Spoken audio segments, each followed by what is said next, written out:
Turning point ਕੀ ਸੀਗਾ? ਨਵਕਿਰਨ ਸਿੰਘ ਕਿਉਂ ਵਕਾਲਤ ਵਿੱਚ ਆ ਗਏ? ਜਿਹੜੀ ਐਸਟੀਐਫ ਦੀ ਰਿਪੋਰਟ ਦਾ ਜ਼ਿਕਰ ਹੁੰਦਾ ਸੀ ਵਾਰ-ਵਾਰ, ਉਹ ਸਰਕਾਰ ਡਰਾਮੇ ਕਰਦੀ ਸੀ ਜਾਂ ਫੈਕਟ ਸੀਗਾ ਇਹ ਕਿ ਹਾਈ ਕੋਰਟ ਦੇ ਕਹੇ ਤੋਂ ਬਿਨਾਂ ਉਸ ਰਿਪੋਰਟ ਤੇ ਕੋਈ ਐਕਸ਼ਨ ਨਹੀਂ ਲਿਆ ਜਾ ਸਕਦਾ? ਫਿਰ ਐਕਸ਼ਨ ਕਿਉਂ ਲੈ ਲਿਆ ਜੀ? ਤੇ ਤਮਾਸ਼ਾ ਹੀ ਹੋ ਰਿਹਾ। ਪਰ ਤੁਸੀਂ ਲੋਕ ਇਹ ਸਵਾਲ ਖੜੇ ਕਰਦੇ ਪਏ ਹੋ ਕਿ ਸ਼ਸ਼ੀਕਾਂਤ ਰਾਣਾ ਨੇ ਇਸ ਕੇਸ ਦੇ ਵਿੱਚ ਉਹ ਭੂਮਿਕਾ ਨਿਭਾਈ ਜੋ ਸ਼ਸ਼ੀਕਾਂਤ ਨੂੰ ਹੋਣੀ ਚਾਹੀਦੀ ਸੀ। ਇਹਨਾਂ ਨੇ ਵਕੀਲ ਖੜਾ ਕਰਕੇ ਕੇਸ ਨੂੰ ਡੀਰੇਲ ਕਰਨ ਦੀ ਕੋਸ਼ਿਸ਼ ਕੀਤੀ ਵੀ ਇਹ ਰਿਪੋਰਟ ਨਾ ਖੁੱਲੇ ਵਿਕਰਮ ਮਜੀਠੀਆ ਦੀ। ਫਿਰ ਸਿੰਸੈਰਿਟੀ ਕਿੱਥੋਂ ਰਹੇਗੀ ਡਰੱਗਸ ਦੇ ਉੱਤੇ ਜੀ? ਜਦੋਂ ਗੁਰਪਤਵੰਤ ਪੰਨੂ ਵੱਲੋਂ ਜਦੋਂ ਬਿਆਨ ਹੁੰਦਾ ਉਹ ਤੁਹਾਡਾ ਰਿਐਕਸ਼ਨ ਉਹ ਗਲਤ ਹੈ। ਉਹ ਜਿਹੜੇ ਕੇਸਿਸ ਵਿੱਚ ਉਹਦੀ ਇਨਵੋਲਵਮੈਂਟ ਸ਼ੋ ਕੀਤੀ ਗਈ ਹੈ, ਉਹਨਾਂ ਕੇਸਿਸ ਵਿੱਚ ਉਹਦੀ ਕੋਈ ਇਨਵੋਲਵਮੈਂਟ ਨਹੀਂ ਹੈਗੀ। ਇਸ ਤਰੀਕੇ ਨਾਲ ਤੁਸੀਂ ਕਹਿ ਰਹੇ ਹੋ ਉਹਨਾਂ ਨੂੰ ਮੈਂ ਐਂ ਲੱਗਦਾ ਕਿ ਮਿਸਟਰ ਪੰਨੂ ਇਨੋਸੈਂਟ। ਨਹੀਂ, ਮੈਂ ਨਹੀਂ ਕਹਿ ਰਿਹਾ। ਨਹੀਂ ਕਹਿ ਰਹੇ। ਐਸਐਫਜੇ ਨੂੰ ਤੁਸੀਂ ਸਹੀ ਮੰਨਦੇ ਹੋ? ਬੈਨ ਕੀਤਾ ਇੰਡੀਅਨ ਗਵਰਨਮੈਂਟ ਨੇ। ਤੁਸੀਂ ਖਾਲਿਸਤਾਨ ਦੀ ਹਮਾਇਤ ਕੀਤੀ। ਰਿਲੀਜਨ ਬੇਸਡ ਸਟੇਟ ਹੋਵੇ ਜਿਹਦੇ ਵਿੱਚ ਹੋਰ ਲੋਕ ਨਾ ਰਹਿ ਸਕਦੇ ਹੋਏ, ਮੈਂ ਉਹਦਾ ਮੁਖਾਲਫਤ ਕਰਦਾ। ਜਿਹੜੇ ਹੁਣ ਪੜ੍ਹੇ ਲਿਖੇ ਸਿੱਖ ਹੈ ਜਿਹੜੇ ਪ੍ਰਧਾਨ ਮੰਤਰੀ ਨੂੰ ਮਿਲਣ ਜਾ ਰਹੇ ਆ, ਉਹ ਸਿੱਖਾਂ ਲਈ ਕੁਝ ਕਰਵਾ ਪਾਉਣਗੇ? ਦੇਖੋ, ਮੈਨੂੰ ਲੱਗਦਾ ਹੈ ਕਿ ਸਿੱਖਾਂ ਦੇ ਇਸ਼ੂਜ਼ ਬਹੁਤ ਹੈਗੇ ਨੇ ਜਿਹੜੇ 1947 ਤੋਂ ਪੈਂਡਿੰਗ ਪਏ ਨੇ। ਸਿੱਖਾਂ ਦਾ ਖਾਲਿਸਤਾਨ ਵੱਲ ਤੁਰਨਾ ਵੀ ਉਹ ਇਸ਼ੂਜ਼ ਪੈਂਡਿੰਗ ਦੇ ਕਰਕੇ ਹੋ ਰਿਹਾ। ਤੁਸੀਂ ਕਿੰਨੇ ਕੁ ਪੁਲਿਸ ਵਾਲਿਆਂ ਨੂੰ ਹੁਣ ਤੱਕ ਅੰਦਰ ਕਰਵਾ ਚੁੱਕੇ ਹੋ? ਪੁਲਿਸ ਵਾਲੇ ਤੁਹਾਡੇ ਤੇ ਬਹੁਤ ਔਖੇ ਆ। ਮੈਂ ਇੱਕ ਲਿਸਟ ਤਿਆਰ ਕੀਤੀ ਸੀਗੀ, ਅਰਾਊਂਡ 100 ਪੁਲਿਸ ਵਾਲਿਆਂ ਨੂੰ ਮੈਂ ਸਜ਼ਾਵਾਂ ਦਵਾ ਚੁੱਕਾ। ਧਮਕੀਆਂ ਮਿਲੀਆਂ ਕਦੇ?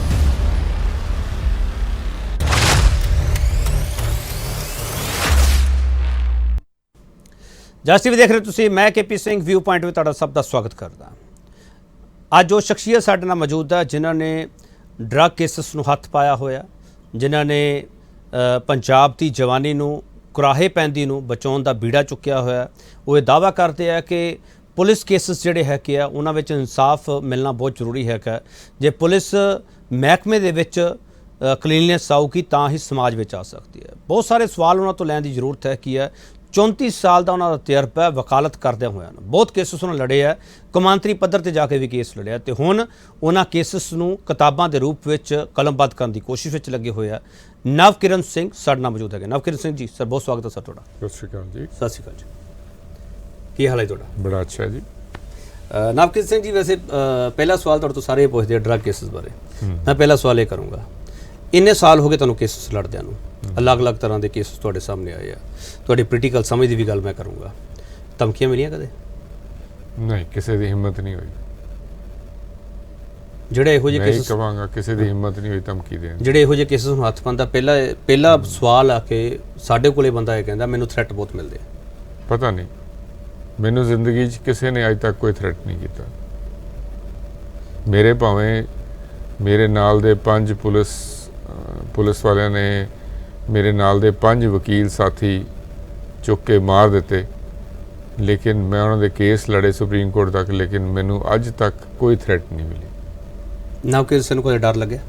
ਨਹੀਂ, ਮੈਂ ਦਾਤੇ ਤੇ ਬੜਾ ਵਿਸ਼ਵਾਸ ਰੱਖਦਾ। ਉਹਦੇ ਹੁਕਮ ਮੁਤਾਬਿਕ ਸਾਹ ਚੱਲਦਾ, ਉਹਦੇ ਹੁਕਮ ਮੁਤਾਬਿਕ ਬੰਦ ਹੋਣਾ। ਚਲੋ ਨਵਕਿਰਨ ਸਿੰਘ ਜੀ, ਮੈਂ ਉਸ ਸਵਾਲ ਤੇ ਹੋਣਾ ਜਿੱਥੋਂ ਤੁਸੀਂ ਆਪਣਾ ਕਰੀਅਰ ਸ਼ੁਰੂ ਕੀਤਾ। ਟਰਨਿੰਗ ਪੁਆਇੰਟ ਕੀ ਸੀਗਾ? ਨਵਕਿਰਨ ਸਿੰਘ ਕਿਉਂ ਵਕਾਲਤ ਵਿੱਚ ਆ ਗਏ? ਪਿਤਾ ਵਕਾਲਤ ਸੀ ਇਸ ਕਰਕੇ?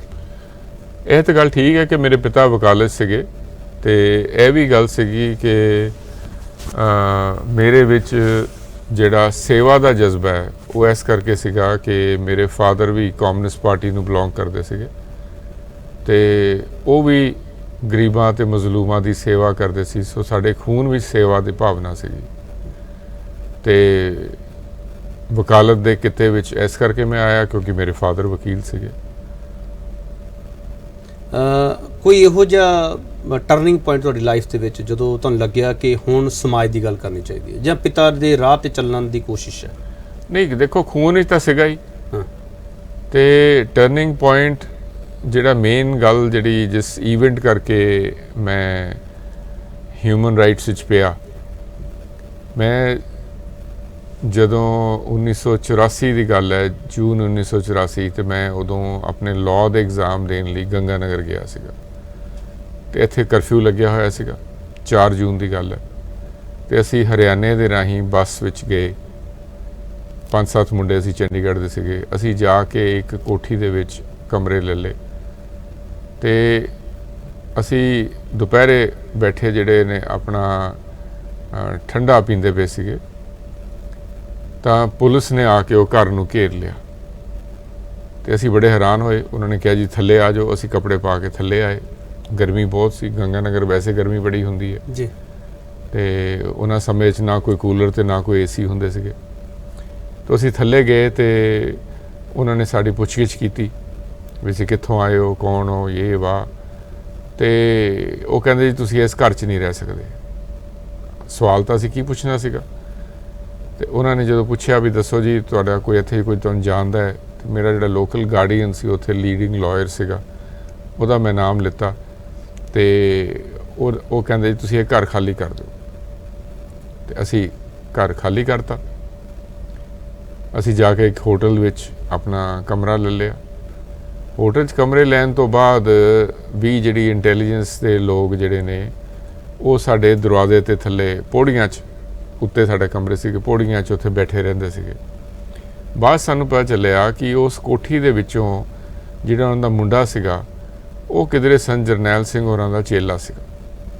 ਅਤੇ ਉਹ ਦਰਬਾਰ ਸਾਹਿਬ ਵਿੱਚ ਉਸ ਵੇਲੇ ਜਦੋਂ ਅਟੈਕ ਹੋ ਰਿਹਾ ਸੀਗਾ ਉਦੋਂ ਉਹਨਾਂ ਕੋਲ ਇੰਟੈਲੀਜੈਂਸ ਰਿਪੋਰਟ ਸੀਗੀ। ਉਹਨਾਂ ਨੇ ਸੋਚਿਆ ਵੀ ਸ਼ਾਇਦ ਉੱਥੋਂ ਵਾਪਸ ਆ ਗਿਆ ਅਤੇ ਉਹਦੇ ਨਾਲ ਦੇ ਬੰਦੇ ਨੇ।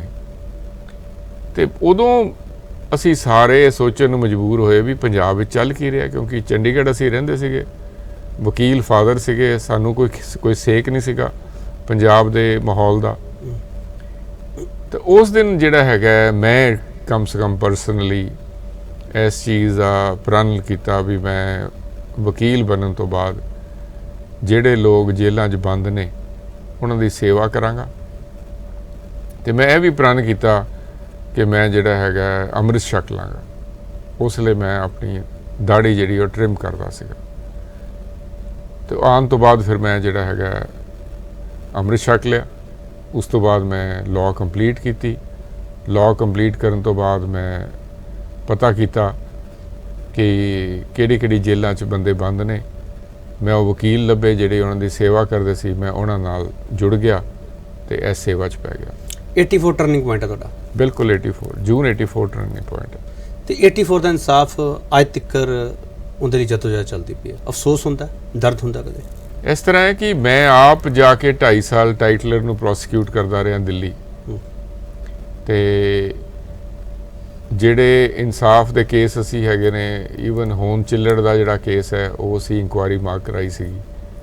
ਹੋਰ ਵੀ ਲੋਕਾਂ ਨੂੰ ਜਿਹੜਾ ਇਨਸਾਫ ਦਵਾਇਆ। ਲੇਕਿਨ ਹੋਇਆ ਕੀ ਹੈ ਕਿ ਜਿਹੜਾ 1984 ਵਿੱਚ, ਨਵੰਬਰ 1984 ਵਿੱਚ ਜਿਹੜਾ ਦਿੱਲੀ ਹੋਇਆ, ਉਹਦੇ ਵਿੱਚ ਗਰੀਬ ਸਿੱਖ ਇਨਵੋਲਵ ਸੀਗੇ। ਅਮੀਰਾਂ ਨੂੰ ਕੋਈ ਫਰਕ ਨਹੀਂ ਪਿਆ। ਗਰੀਬ ਕਲੋਨੀਆਂ ਦੇ ਵਿੱਚ ਜਿਹੜੇ ਗਰੀਬ ਸਿੱਖ ਸੀਗੇ ਉਹ ਮਾਰੇ ਗਏ। ਅਤੇ ਅਲਟੀਮੇਟਲੀ ਕਿਤੇ ਨਾ ਕਿਤੇ ਜਿਹੜੇ ਲੋਕਲ ਪੋਲੀਟੀਸ਼ੀਅਨ ਸੀਗੇ ਉਹਨਾਂ ਦੇ ਸਿਰ ਦੇ ਉੱਤੇ ਆਪਣੀ ਪੋਲਿਟਿਕਸ ਕੀਤੀ। ਕਿਉਂਕਿ ਤੁਹਾਨੂੰ ਪਤਾ ਹੈ ਜਿਹੜਾ ਉੱਥੇ ਦਾ ਇੱਕ ਲੀਡਿੰਗ ਕਾਂਗਰਸ ਦਾ ਲੀਡਰ ਸੀ HKL ਭਗਤ, ਉਹਨੇ ਮੈਕਸਿਮਮ ਕਿਲਿੰਗ ਕਰਾਈ ਸੀ। ਐਂਡ HKL ਭਗਤ ਉਸ ਤੋਂ ਬਾਅਦ ਕਿਲਿੰਗਸ ਤੋਂ ਬਾਅਦ ਇਲੈਕਸ਼ਨ ਲੜਦਾ ਹੈ ਅਤੇ ਸਾਰੇ ਸਿੱਖ ਵੀ ਉਹਨੂੰ ਵੋਟ ਪਾਉਂਦੇ ਨੇ। ਸੋ ਐਸਾ ਇੱਕ ਡਰ ਦਾ ਮਾਹੌਲ ਸੀ ਜਿੱਥੇ ਵਿਟਨੈਸਿਸ ਨੂੰ ਖਰੀਦ ਲਿੱਤਾ ਗਿਆ। ਜਿਹੜਾ ਹੈਗਾ ਉਹਨਾਂ ਦੇ ਉੱਤੇ ਪੋਲਿਟਿਕਸ ਕੀਤੀ ਗਈ, ਲੋਕ ਲੀਡਰ ਬਣ ਗਏ। ਅਤੇ ਦੂਸਰਾ ਇਹ ਵੇ ਕਿ ਮੁਆਵਜ਼ਿਆਂ ਵੱਲ ਅਸੀਂ ਜ਼ਿਆਦਾ ਤੁਰ ਪਏ ਅਤੇ ਇਨਸਾਫ ਵੱਲ ਅਸੀਂ ਘੱਟ ਤੁਰੇ, ਜਿਹਦੇ ਕਰਕੇ ਕਨਵਿਕਸ਼ਨ ਰੇਟ ਬੜਾ ਲੋ ਰਿਹਾ।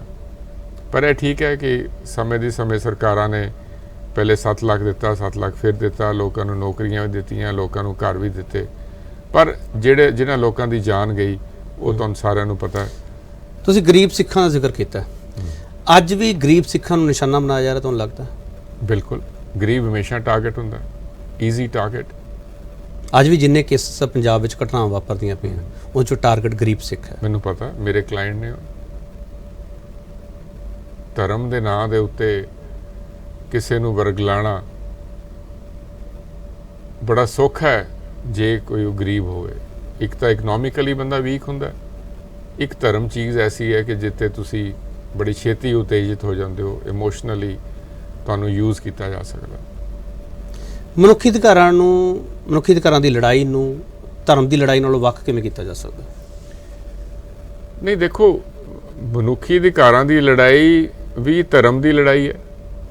ਹਰ ਧਰਮ ਕਹਿੰਦਾ ਹੈ ਵੀ ਤੁਸੀਂ ਜਿਹੜਾ ਹੈਗਾ ਦੂਸਰੇ ਧਰਮ ਦੇ ਬੰਦਿਆਂ ਦਾ ਸਤਿਕਾਰ ਕਰੋ, ਸੇਵਾ ਕਰੋ, ਕਿਹੜਾ ਧਰਮ ਨਹੀਂ ਕਹਿੰਦਾ, ਲੇਕਿਨ ਪ੍ਰੋਬਲਮ ਇਹ ਵੇ ਕਿ ਜਿਹੜੇ ਲੋਕ ਨੇ ਉਹ ਮੰਨਣ ਨੂੰ ਕਿਹੜੇ ਤਿਆਰ ਨੇ ਧਰਮ ਨੂੰ। ਤੇ ਸਾਡੇ ਤਾਂ ਧਰਮ ਦੇ ਨਾਂ ਤੇ ਵੰਡੀਆਂ ਪਾਈਆਂ ਜਾ ਰਹੀਆਂ, ਲੜਾਈਆਂ ਧਰਮ ਦੇ ਨਾਂ ਤੇ ਕਰਵਾਈਆਂ ਜਾ ਰਹੀਆਂ, ਪੂਰੇ ਦੇਸ਼ ਵਿੱਚ ਇਹ ਮਾਹੌਲ ਹੈ ਕਿਉਂਕਿ ਪੋਲੀਟੀਸ਼ੀਅਨ ਨੂੰ ਸੂਟ ਕਰਦਾ ਹੈ। ਅਦਰਵਾਈਜ਼ ਹਿਊਮੈਨਿਟੀ ਤੋਂ ਵਧੀਆ ਤਾਂ ਰਿਲੀਜਨ ਕੋਈ ਨਹੀਂ। ਕਿਹੜਾ ਧਰਮ ਕਹਿੰਦਾ ਵੀ ਤੁਸੀਂ ਜਿਹੜਾ ਹੈਗਾ ਦੂਸਰੇ ਧਰਮ ਦੇ ਲੋਕਾਂ ਨੂੰ ਮਾਰੋ, ਲੇਕਿਨ politicians the way of life ਹੈ ਵੋਟਾਂ ਨੂੰ ਆਪਣੇ ਕਲੈਕਟ ਕਰਨ ਲਈ ਕਿਸੇ ਨਾ ਕਿਸੇ ਧਰਮ ਨੂੰ ਆਪਸ 'ਚ ਲੜਾ ਕੇ ਜਿਹੜੀਆਂ ਵੋਟਾਂ ਇਕੱਠੀਆਂ ਕਰਦੇ ਨੇ। ਚਲੋ ਮੈਂ ਇੱਕ ਛੋਟਾ ਬ੍ਰੇਕ ਲਵਾਂਗਾ ਨਵਕਿਰਨ ਜੀ, ਵਾਪਸ ਆਊਂਗਾ। ਨਵਕਿਰਨ ਸਿੰਘ ਹਰਾ ਤੋਂ ਸਮਝਣ ਦੀ ਕੋਸ਼ਿਸ਼ ਕਰਾਂ ਕਿ ਡਰੱਗ ਕੇਸਿਸ ਬਾਬਤ ਤੇ ਇਹਨਾਂ ਦੀ ਪੋਲੀਟੀਕਲ ਲਾਈਫ ਬਾਰੇ ਵੀ ਜਾਣਨ ਦੀ ਕੋਸ਼ਿਸ਼ ਕਰਾਂਗੇ। ਵਾਪਸ ਆ ਰਹੇ।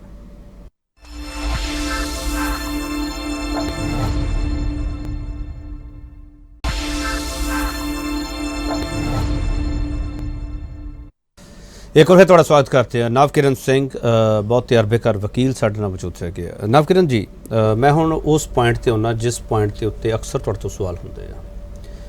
ਇਹ ਲੜਾਈ ਕਿੰਨੀ ਲੰਬੀ ਚੱਲੂਗੀ? ਹੁਣ ਵੀ ਜਿਹੜੀ ਆਖਰੀ ਸੁਣਵਾਈਆਂ ਹੋਈਆਂ ਜਿਨ੍ਹਾਂ ਵਿੱਚ ਤੁਸੀਂ ਬੜੇ ਆਰਗੂਮੈਂਟ ਦਿੱਤੇ ਹੈਗੇ ਆ, ਉਹਦੇ ਵਿੱਚ ਕੇਂਦਰ ਸਰਕਾਰ ਦੀ ਭੂਮਿਕਾ ਕੀ ਹੈ ਤੇ ਸਟੇਟ ਗੌਰਮੈਂਟ ਦੀ ਭੂਮਿਕਾ ਕੀ ਹੈਗੀ ਆ ਡਰੱਗ ਕੇਸਿਸ ਦੇ ਮਾਮਲੇ ਵਿੱਚ? ਜਿਹੜੇ ਬਾਹਰ ਬੈਠੇ ਲੋਕ ਹਮੇਸ਼ਾ ਕਹਿ ਰਹੇ ਬਾਹਰ ਬੈਠੇ ਨੈਕਸਸ ਚਲਾ ਰਹੇ ਆ, ਉਹਨਾਂ ਨੂੰ ਕਦੋਂ ਫੜਿਆ ਜਾ ਸਕਦਾ ਜਾਂ ਨਹੀਂ ਲਿਆਂਦਾ ਜਾ ਸਕਦਾ?